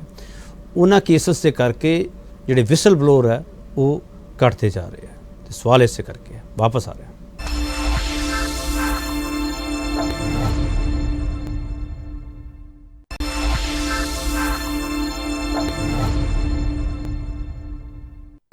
ਇੱਕ ਵਾਰ ਫਿਰ ਤੁਹਾਡਾ ਸਵਾਗਤ ਕਰਦੇ ਹਾਂ। ਨਵਕਿਰਨ ਸਿੰਘ ਹਰਾ ਨਾਲ ਅਸੀਂ ਗੱਲਬਾਤ ਕਰ ਰਹੇ ਹਾਂ ਤੇ ਆਖਰੀ ਹਿੱਸੇ ਵਿੱਚ। ਨਵਕਿਰਨ ਜੀ, ਮੈਂ ਹੁਣ ਤੁਹਾਡੀ ਲਾਈਫ ਬਾਰੇ ਜਾਣਨਾ ਚਾਹੁੰਦਾ। ਤੁਸੀਂ ਕਿੰਨੇ ਕੁ ਪੁਲਿਸ ਵਾਲਿਆਂ ਨੂੰ ਹੁਣ ਤੱਕ ਅੰਦਰ ਕਰਵਾ ਚੁੱਕੇ ਹੋ? ਪੁਲਿਸ ਵਾਲੇ ਵੀ ਤੁਹਾਡੇ 'ਤੇ ਬਹੁਤ ਔਖੇ ਆ ਕਿ ਨਵਕਿਰਨ ਸਿੰਘ ਜੀ ਸਾਡੇ ਪੁਰਾਣੇ ਕੇਸਿਸ ਵੀ ਚੱਕੀ ਫਿਰਦੇ ਆ। ਇਸ ਤਰ੍ਹਾਂ ਕਿ ਮੈਂ ਤਾਂ ਜਦੋਂ ਵਕਾਲਤ ਸ਼ੁਰੂ ਕੀਤੀ, ਕਿਉਂਕਿ ਸਿੱਖ ਨੌਜਵਾਨੀ ਉਦੋਂ ਜੇਲ੍ਹਾਂ 'ਚ ਬੰਦ ਸੀਗੀ ਤੇ ਉਹਨਾਂ 'ਤੇ ਤਸ਼ੱਦਦ ਵੀ ਹੋ ਰਿਹਾ ਸੀ, ਝੂਠੇ ਪੁਲਿਸ ਮੁਕਾਬਲੇ ਵੀ ਬਣ ਰਹੇ ਸੀ, ਸੋ ਮੈਂ ਉਹਨਾਂ ਨਾਲ ਖੜਿਆ। ਐਂਡ ਬੜਾ ਐਵੀਡੈਂਟ ਹੈ ਐਂਡ ਹੁਣ ਤੱਕ ਖੜਾ ਮੈਂ। ਤੇ ਮੈਂ ਇੱਕ ਲਿਸਟ ਤਿਆਰ ਕੀਤੀ ਸੀਗੀ, ਅਰਾਊਂਡ 100 ਪੁਲਿਸ ਵਾਲਿਆਂ ਨੂੰ ਮੈਂ ਸਜ਼ਾਵਾਂ ਦਵਾ ਚੁੱਕਾ। ਮੈਂ ਉਹਦੀ ਵੀ ਕਿਤਾਬ ਛਾਪ ਰਿਹਾ ਹੁਣ, ਜਿਹੜੀ ਮੈਂ ਇੱਕ ਕਿਤਾਬ ਤੁਹਾਡੇ ਅੱਗੇ ਪਈ ਹੈ। ਇਹ ਕਿਤਾਬ ਜਿਹੜੀ ਹੈਗੀ ਹੈ ਜਿਹੜੀ ਮੈਂ ਪਬਲਿਕ ਇੰਟਰਸਟ ਲਿਟੀਗੇਸ਼ਨਸ ਕੀਤੀਆਂ, 27 ਪਬਲਿਕ ਇੰਟਰਸਟ ਲਿਟੀਗੇਸ਼ਨ ਮੈਂ ਹੁਣ ਤੱਕ ਕੀਤੀਆਂ ਜਿਹਦਾ ਇੰਪੈਕਟ ਸੁਸਾਇਟੀ ਤੇ ਪਿਆ। ਸੋ ਇਹਦੀ ਮੈਂ ਕਿਤਾਬ ਛਾਪਤੀ ਹੈ, ਦੂਸਰੀ ਮੈਂ ਹੁਣ ਤਿਆਰ ਕਰ ਰਿਹਾ। ਇਹ ਕਿੱਥੇ ਅਵੇਲੇਬਲ ਹੋ ਸਕਦੀ ਹੈ? ਜੇ amazon.com ਤੇ ਅਵੇਲੇਬਲ ਹੈ। ਓਕੇ, ਹਾਂਜੀ, ਬੜਾ ਮਿਨੀਮਮ ਰੇਟ ਤੇ 350 ਰੁਪਏ ਦੀ ਕਿਤਾਬ ਅਸੀਂ ਛਾਪੀ ਹੈ। ਚਲੋ ਅਸੀਂ ਵੀ ਇਹ ਪੜਾਂਗੇ। ਹਾਂ, ਅਸੀਂ ਸਟੂਡੈਂਟਸ ਵਾਸਤੇ ਬੇਸਿਕਲੀ ਇਹ ਛਾਪੀ ਹੈ ਤਾਂ ਕਿ ਜਿਹੜੇ ਯੰਗ ਲਾਇਰਸ ਹੈਗੇ ਨੇ, ਸਟੂਡੈਂਟਸ ਹੈਗੇ ਨੇ, ਉਹਨਾਂ ਨੂੰ ਮੈਂ ਰਾਹ ਦਿਖਾ ਸਕਾਂ, ਮੇਰੇ ਤੋਂ ਬਾਅਦ ਮੇਰੇ ਰਾਹ ਤੇ ਹੋਰ ਲੋਕੀ ਤੁਰਨ। ਜੇ ਉਹ ਇਹਨਾਂ ਰਾਹਾਂ ਤੇ ਤੁਰਨਗੇ, ਇਸ ਵਕਤ ਡਰ ਲੱਗਦਾ ਹੈ। ਪਹਿਲਾਂ ਤੁਸੀਂ ਟਾਡਾ ਜ਼ਿਕਰ ਕਰਦੇ ਸੀ, UAP ਦਾ ਜ਼ਿਕਰ ਹੋ ਰਿਹਾ ਹੈ, ਹੁਣ ਜਿਹੜਾ ਰਾਜਧਰੋਹ ਕੇਸ ਹੈਗਾ ਉਹਦੀ ਵੀ ਚਰਚਾ ਚੱਲਦੀ ਪਈ ਪੂਰੇ ਦੇਸ਼ ਦੇ ਵਿੱਚ। ਲੋਕ ਡਰਦੇ ਪਏ ਆ। ਤੁਸੀਂ ਇੱਕ ਸਵਾਲ ਖੜਾ ਕੀਤਾ ਸੀ, ਮੈਨੂੰ ਯਾਦ ਹੈ, ਨਵਾਂ ਸ਼ਹਿਰ ਵਾਲਾ, ਉੱਥੋਂ 4 ਨੌਜਵਾਨਾਂ ਨੂੰ ਚੱਕਿਆ ਗਿਆ ਸੀਗਾ। ਹਾਂਜੀ ਹਾਂਜੀ, ਤੁਸੀਂ ਐਲੀਗੇਸ਼ਨ ਉਹਨੇ ਬਿਕਰਮ ਮਜੀਠੀਆ ਤੇ ਡਰੱਗ ਕੇਸ ਵਾਲੇ, ਤੁਸੀਂ ਉਦੋਂ ਐਲੀਗੇਸ਼ਨ ਲਾਇਆ ਸੁਖਬੀਰ ਸਿੰਘ ਬਾਦਲ ਤੇ ਕਿ ਉਹ ਉੱਥੇ ਉਹਨੂੰ ਰੋਕਿਆ ਗਿਆ ਜੋ ਫੌਰਨ ਗਏ ਸੀਗੇ, ਇਸ ਕਰਕੇ ਉਹ ਮੁੰਡੇ ਚੁੱਕੇ ਗਏ ਆ। ਨਹੀਂ, ਮੈਂ ਇਹ ਗੱਲ ਨਹੀਂ ਕੀਤੀ। ਸ਼ਾਇਦ ਤੁਸੀਂ ਮੈਂ ਤਾਂ ਹਾਂ, ਇਹ ਸੋਸ਼ਲ ਮੀਡੀਆ ਤੇ ਐਲੀਗੇਸ਼ਨ ਸੀਗੇ, ਲੇਕਿਨ ਮੈਂ ਨਹੀਂ ਇਸ ਤਰ੍ਹਾਂ ਦੀ ਗੱਲ ਕੀਤੀ। ਮੈਂ ਇਸ ਤਰ੍ਹਾਂ ਦੀ ਸਟੇਟਮੈਂਟਸ ਨਹੀਂ ਦਿੰਦਾ ਵੀ ਉੱਥੇ ਆ ਹੋਇਆ ਸੀ ਤਾਂ ਚੁੱਕ ਲਿਆ। ਕੋਈ ਇਸ ਤਰ੍ਹਾਂ ਦੀ ਗੱਲ ਨਹੀਂ। ਉਹ ਮੁੰਡੇ ਕਿਉਂ ਚੁੱਕੇ ਗਏ ਸੀ ਫਿਰ? ਮੈਨੂੰ ਨਵਾਂ ਸ਼ਹਿਰ ਵਾਲੇ ਦਾ ਪਤਾ ਨਹੀਂ, ਹੁਸ਼ਿਆਰਪੁਰ ਨਵਾਂ ਸ਼ਹਿਰ, ਉਹੀ ਉਸੇ ਕੇਸ ਦੀ ਗੱਲ ਕਰ ਰਿਹਾ। ਹੁਸ਼ਿਆਰਪੁਰ ਕਿਉਂਕਿ ਮੈਂ ਉਹਨਾਂ ਲੋਕਾਂ ਜਿਹਨਾਂ ਕੋਲ ਲਿਟਰੇਚਰ ਮਿਲਿਆ ਸੀਗਾ, ਉਹਨਾਂ ਹੁਸ਼ਿਆਰਪੁਰ ਦੇ ਮੁੰਡਿਆਂ ਵਾਸਤੇ ਮੈਂ ਉਹਨਾਂ ਨੂੰ ਗਿਆ, ਮੈਂ ਜਾ ਕੇ ਉਹਨਾਂ ਦਾ ਮੈਡੀਕਲ ਕਰਾਇਆ। ਮੈਡੀਕਲ ਟੌਰਚਰ ਦੇ ਨਿਸ਼ਾਨ ਆਏ। ਜਿਹੜਾ SSP ਉਦੋਂ ਦਾ ਸੀਗਾ, ਉਹ ਅੱਜ ਕੱਲ੍ਹ ਚੰਡੀਗੜ੍ਹ ਦਾ SSP ਹੈਗਾ, ਉਹਦੇ ਖਿਲਾਫ ਹਾਲੇ ਤੱਕ ਹਾਈ ਕੋਰਟ 'ਚ ਕੇਸ ਪੈਂਡਿੰਗ ਹੈ। ਲੇਕਿਨ ਮੈਂ ਇਸ ਤਰ੍ਹਾਂ ਦੇ ਕੋਈ ਬਿਆਨ ਨਹੀਂ ਕੀਤਾ ਜੀ ਉਹ ਉੱਥੇ ਗਏ ਸੀ ਤੇ ਤਾਂ ਚੱਕੇ। ਉਹਨਾਂ ਮੁੰਡਿਆਂ ਦੀ ਕਨਵਿਕਸ਼ਨ ਵੀ ਹੋ ਗਈ ਹੈ। ਲੇਕਿਨ ਮੈਂ ਸਮਝਦਾ, ਹੁਣ ਜਿਵੇਂ ਹਿਮਾਚਲ 'ਚ ਵੀ ਕਿਸੇ ਯੰਗ ਬੱਚੇ ਤੇ ਪਰਚਾ ਦਰਜ ਕਰਤਾ ਉਹਨਾਂ ਨੇ ਵੀ ਖਾਲਿਸਤਾਨ ਦਾ ਝੰਡਾ ਲਹਿਰਾਇਆ, ਇਸ ਤਰ੍ਹਾਂ ਦੇ ਐਕਸ਼ਨ ਨਹੀਂ ਕਰਨੇ ਚਾਹੀਦੇ। ਉਹਦਾ ਕਾਰਨ ਕੀ ਹੈ? ਜਦੋਂ ਸੁਪਰੀਮ ਕੋਰਟ ਇਹ ਕਹਿੰਦਾ ਕਿ ਤੁਸੀਂ ਖਾਲਿਸਤਾਨ ਦੀ ਡਿਮਾਂਡ ਕਰ ਸਕਦੇ ਹੋ ਲੇਕਿਨ ਵਾਇਲੈਂਸ ਨਹੀਂ ਪ੍ਰੀਚ ਕਰ ਸਕਦੇ, ਤਾਂ ਫਿਰ ਤੁਸੀਂ ਝੂਠੇ ਪਰਚੇ ਦਰਜ ਕਰਕੇ ਮੁੰਡਿਆਂ ਨੂੰ ਉਸ ਪਾਸੇ ਤੋਰੋ ਨਾ, ਇਗਨੋਰ ਕਰੋ। ਕਿਉਂਕਿ ਕੋਈ ਇਸ਼ੂ ਹੈ ਨਹੀਂ ਹੈ, ਇਸ਼ੂ ਸਰਕਾਰ ਆਪ ਬਣਾ ਰਹੀ ਹੈ। ਮੇਰੀ ਪਰਸਨਲ, ਕਿਹੜੀ ਸਰਕਾਰ ਬਣਾ ਰਹੀ ਹੈ? ਸਮੇਂ ਸਾਰੀ ਸਰਕਾਰਾਂ ਬਣਾਉਂਦੀਆਂ। ਸੈਂਟਰ ਬਣਾ ਰਹੀ ਹੈ, ਸਟੇਟ ਸੈਂਟਰ ਬਣਾ ਰਹੀ ਹੈ ਜੀ, ਸੈਂਟਰ ਬਣਾ ਰਹੀ, ਸਟੇਟ। ਪੰਜਾਬ ਦੇ ਵਿੱਚ ਲਗਾਤਾਰ ਕਦੇ ਖਾਲਿਸਤਾਨ ਦੇ ਨਾਅਰੇ ਲਿਖੇ ਗਏ ਜੀ, ਬੈਨਰ ਆ ਗਏ ਜੀ, ਹਿਮਾਚਲ ਦੇ ਵਿੱਚ ਆ ਗਏ, ਥ੍ਰੈਟ ਮਿਲ ਗਿਆ। ਨਹੀਂ, ਥ੍ਰੈਟ ਕੋਈ ਕਰੇ ਜ਼ਰੂਰ ਕਰੋ। ਥ੍ਰੈਟ ਕੀ ਕੀਤਾ ਉਹਨੇ? ਕੀ ਥ੍ਰੈਟ ਆਇਆ? ਜਦੋਂ ਗੁਰਪਤਵੰਤ ਪੰਨੂ ਵੱਲੋਂ ਜਦੋਂ ਬਿਆਨ ਹੁੰਦਾ, ਉਦੋਂ ਤੁਹਾਡਾ ਰਿਐਕਸ਼ਨ ਉਹ ਗਲਤ ਹੈ, ਉਹ ਪ੍ਰੋਵੋਕ ਕਰਦਾ ਲੋਕਾਂ ਨੂੰ। ਉਹਨੇ ਕਰਕੇ ਹੀ ਯੰਗ ਬੱਚੇ ਹੋਰ ਤੁਰਦੇ ਨੇ। ਪਰ ਜਦੋਂ ਤੁਸੀਂ ਬੈਨਰ ਲਗਾਉਣ ਵਾਸਤੇ ਖਾਲਿਸਤਾਨ ਦਾ ਪਰਚਾ ਦਰਜ ਕਰਦੇ ਹੋ, ਜਿੱਥੋਂ ਬੈਨਰ ਛਪਿਆ ਉਸ ਬੰਦੇ ਦੇ ਵੀ ਪਰਚਾ ਦਰਜ ਕਰ ਦਿੰਦੇ ਹੋ, ਮੁਹੱਲੀ ਦਾ ਬੰਦਾ ਕੀਤਾ। ਇਹਦੇ ਨਾਲ ਜਿਹੜਾ ਹੈਗਾ, ਜਿਹੜਾ ਲੋਕ ਚਾਹੁੰਦੇ ਨੇ ਕਿ ਯੰਗ ਬੱਚੇ ਉਧਰ ਤੁਰਨ, ਉਹ ਤੁਰਨਗੇ। ਸਰਕਾਰ ਨੂੰ ਚਾਹੀਦਾ ਹੈ ਵੀ ਇਹੋ ਜਿਹੀ ਚੀਜ਼ਾਂ ਇਗਨੋਰ ਕਰਨ। ਮੇਰਾ ਇਹ ਕਹਿਣਾ। SFJ ਨੂੰ ਤੁਸੀਂ ਸਹੀ ਮੰਨਦੇ ਹੋ? ਬੈਨ ਕੀਤਾ ਇੰਡੀਅਨ ਗਵਰਨਮੈਂਟ ਨੇ। ਮੈਂ ਉਹਦੇ 'ਚ ਵਕੀਲ ਰਿਹਾ ਜਦੋਂ ਬੈਨ ਹੋਇਆ। ਮੈਂ ਦਿੱਲੀ ਹਾਈ ਕੋਰਟ ਵਿੱਚ ਗੁਰਪਤਵੰਤ ਸਿੰਘ ਪੰਨੂ ਲਈ ਵਕੀਲ ਪੇਸ਼ ਹੋਇਆ। ਸੀਨੀਅਰ ਐਡਵੋਕੇਟ ਕੋਲਿਨ ਨਾਲ ਮੇਰੇ ਪੇਸ਼ ਹੋਏ ਨੇ। ਦਿੱਲੀ ਹਾਈ ਕੋਰਟ ਨੇ ਕਨਫਰਮ ਕੀਤਾ ਉਦੋਂ ਟੈਰਰਿਸਟ ਜਿਹੜਾ ਆਰਡਰ ਡਿਕਲੇਅਰ ਕੀਤਾ। ਜਿਨ੍ਹਾਂ ਬੇਸਿਸ ਦੇ ਉੱਤੇ ਉਹ ਆਰਡਰ ਪਾਇਆ ਗਿਆ, ਉਹ ਜਿਹੜੇ ਕੇਸਿਸ ਵਿੱਚ ਉਹਦੀ ਇਨਵੋਲਵਮੈਂਟ ਸ਼ੋ ਕੀਤੀ ਗਈ ਹੈ, ਉਹਨਾਂ ਕੇਸਿਸ ਵਿੱਚ ਉਹਦੀ ਕੋਈ ਇਨਵੋਲਵਮੈਂਟ ਨਹੀਂ ਹੈਗੀ। ਹੁਣ ਹਰ ਕੇਸ ਵਿੱਚ ਉਹਦੀ ਭੈੜੀ ਆਦਤ ਹੈਗੀ ਕਿ ਹਰ ਕੇਸ 'ਚ ਉਹ ਬਿਆਨ ਦਿੰਦਾ, but that doesn't mean that he is in conspiracy with that. ਇੱਕ ਸਵਾਲ ਇਹ ਉੱਠਦਾ ਕਿ ਜਿਸ ਤਰੀਕੇ ਨਾਲ ਤੁਸੀਂ ਕਹਿ ਰਹੇ ਹੋ, ਉਹਨੂੰ ਮੈਂ ਐਂ ਲੱਗਦਾ ਕਿ ਮਿਸਟਰ ਪੰਨੂ ਇਨੋਸੈਂਟ ਹੈ। ਨਹੀਂ, ਮੈਂ ਨਹੀਂ ਕਹਿ ਰਿਹਾ। ਮੈਂ ਨਹੀਂ ਕਹਿ ਰਿਹਾ। ਠੀਕ ਹੈ। ਉਹਦੀ ਐਕਟੀਵਿਟੀਜ਼ ਦੇਖੋ, ਮੈਂ ਪੰਨੂ ਨਾਲ ਬੜੀ ਦੇਰ ਕੰਮ ਕੀਤਾ, ਮੈਂ ਹੁਣ ਤੁਹਾਨੂੰ ਦੱਸ ਰਿਹਾ। ਪੰਨੂ ਮੇਰਾ ਅਜ਼ੀਜ਼ ਹੈ। ਪੰਨੂ ਨੇ ਚੰਡੀਗੜ੍ਹ ਤੋਂ ਲਾਅ ਕੀਤੀ, ਮੈਂ ਉਦੋਂ ਨਹੀਂ ਸੀ ਜਾਣਦਾ ਉਹਨੂੰ। ਮੈਂ ਪੰਨੂ ਨੂੰ 90 ਵਿੱਚ ਮਿਲਿਆ। ਮੈਂ ਯੂਨਾਈਟਿਡ ਨੇਸ਼ਨ ਗਿਆ ਤੇ ਉਦੋਂ ਮੈਨੂੰ ਉਹਨਾਂ ਮੁਲਾਕਾਤ ਹੋਈ। ਉਦੋਂ MBA ਕਰ ਰਿਹਾ ਸੀ, ਫਿਰ ਉਸ ਤੋਂ ਬਾਅਦ ਲਾਇਰ ਬਣਿਆ। ਅਸੀਂ 6-7 ਸਾਲ ਜਿਹੜਾ ਹੈਗਾ 1984 ਦੇ ਵਿਕਟਮਸ ਲਈ ਜਿਹੜੀ ਕੰਪੇਨ ਚਲਾਈ, ਉਹ ਸਾਰੇ ਜਸਟਿਸ ਦੀ ਜਿਹੜੀ ਕੰਪੇਨ ਹੈ ਤੇ ਜਿਹੜਾ ਸਾਰੇ ਕੇਸਿਸ ਹੈਗੇ ਨੇ, ਉਹ ਪੰਨੂ ਤੇ ਮੈਂ ਇਕੱਠੇ ਲੜੇ।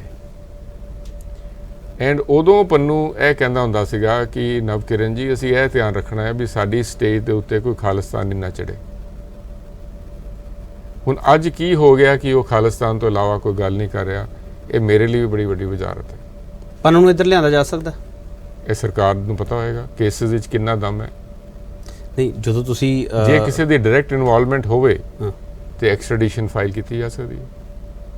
ਇੰਡੀਅਨ ਗਵਰਨਮੈਂਟ ਇਹ 'ਤੇ ਸੰਜੀਦਾ ਹੈ? ਮੈਨੂੰ ਪਤਾ ਨਹੀਂ। ਤੁਸੀਂ ਖਾਲਿਸਤਾਨ ਦੇ ਹਮਾਇਤੀ ਹੋ? ਮੈਨੂੰ ਤਾਂ ਇਹ ਵੀ ਨਹੀਂ ਪਤਾ ਖਾਲਿਸਤਾਨ ਕੀ ਹੋਏਗਾ ਜਦੋਂ ਡਿਫਾਈਨ ਕੀਤਾ ਜਾਏਗਾ। ਮੈਂ ਕਿਸੇ ਵੀ ਐਸੀ ਸਟੇਟ ਜਿਹਦਾ ਕਿ ਜਿਹੜੀ ਰਿਲੀਜਨ ਬੇਸਡ ਸਟੇਟ ਹੋਵੇ, ਜਿਹਦੇ ਵਿੱਚ ਹੋਰ ਲੋਕ ਨਾ ਰਹਿ ਸਕਦੇ ਹੋਏ, ਮੈਂ ਉਹਦਾ ਮੁਖਾਲਫਤ ਕਰਦਾ। ਭਾਵੇਂ ਹਿੰਦੂ ਸਟੇਟ ਹੋਵੇ, ਹਿੰਦੂ ਰਾਸ਼ਟਰ ਹੋਵੇ, ਭਾਵੇਂ ਖਾਲਿਸਤਾਨ ਹੋਵੇ। ਹਾਂ, ਖਾਲਸਾ ਰਾਜ ਹੋਵੇ ਮਹਾਰਾਜਾ ਰਣਜੀਤ ਸਿੰਘ ਵਰਗਾ, ਜਿਹਦੇ 'ਚ ਹਿੰਦੂ ਸਿੱਖ ਮੁਸਲਮਾਨ ਸਾਰੇ ਭਾਈਵਾਲ ਬਣ ਕੇ ਰਹਿ ਸਕਦੇ ਸੀਗੇ, ਮੈਂ ਤਾਂ ਉਹੋ ਜਿਹੀ ਥਾਂ 'ਤੇ ਰਹਿ ਸਕਾਂਗਾ।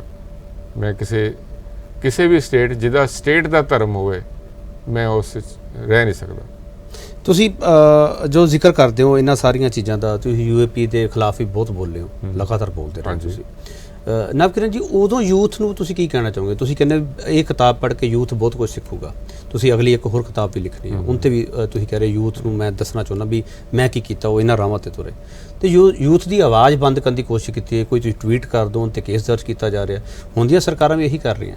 ਨਹੀਂ, ਬਿਲਕੁਲ, ਤਾਂ ਹੀ ਸੈਡੀਸ਼ਨ ਲਾਅ ਚੈਲੰਜ ਹੋਇਆ। ਦੇਖੋ, ਤਾਂ ਹੀ ਸੈਡੀਸ਼ਨ ਲਾਅ ਚੈਲੰਜ ਹੋਇਆ। ਸਰਕਾਰ ਨੂੰ ਕਹਿਣਾ ਪੈ ਗਿਆ ਕਿ ਅਸੀਂ ਇਹਨੂੰ ਦੁਬਾਰਾ ਦੇਖਦੇ ਹਾਂ।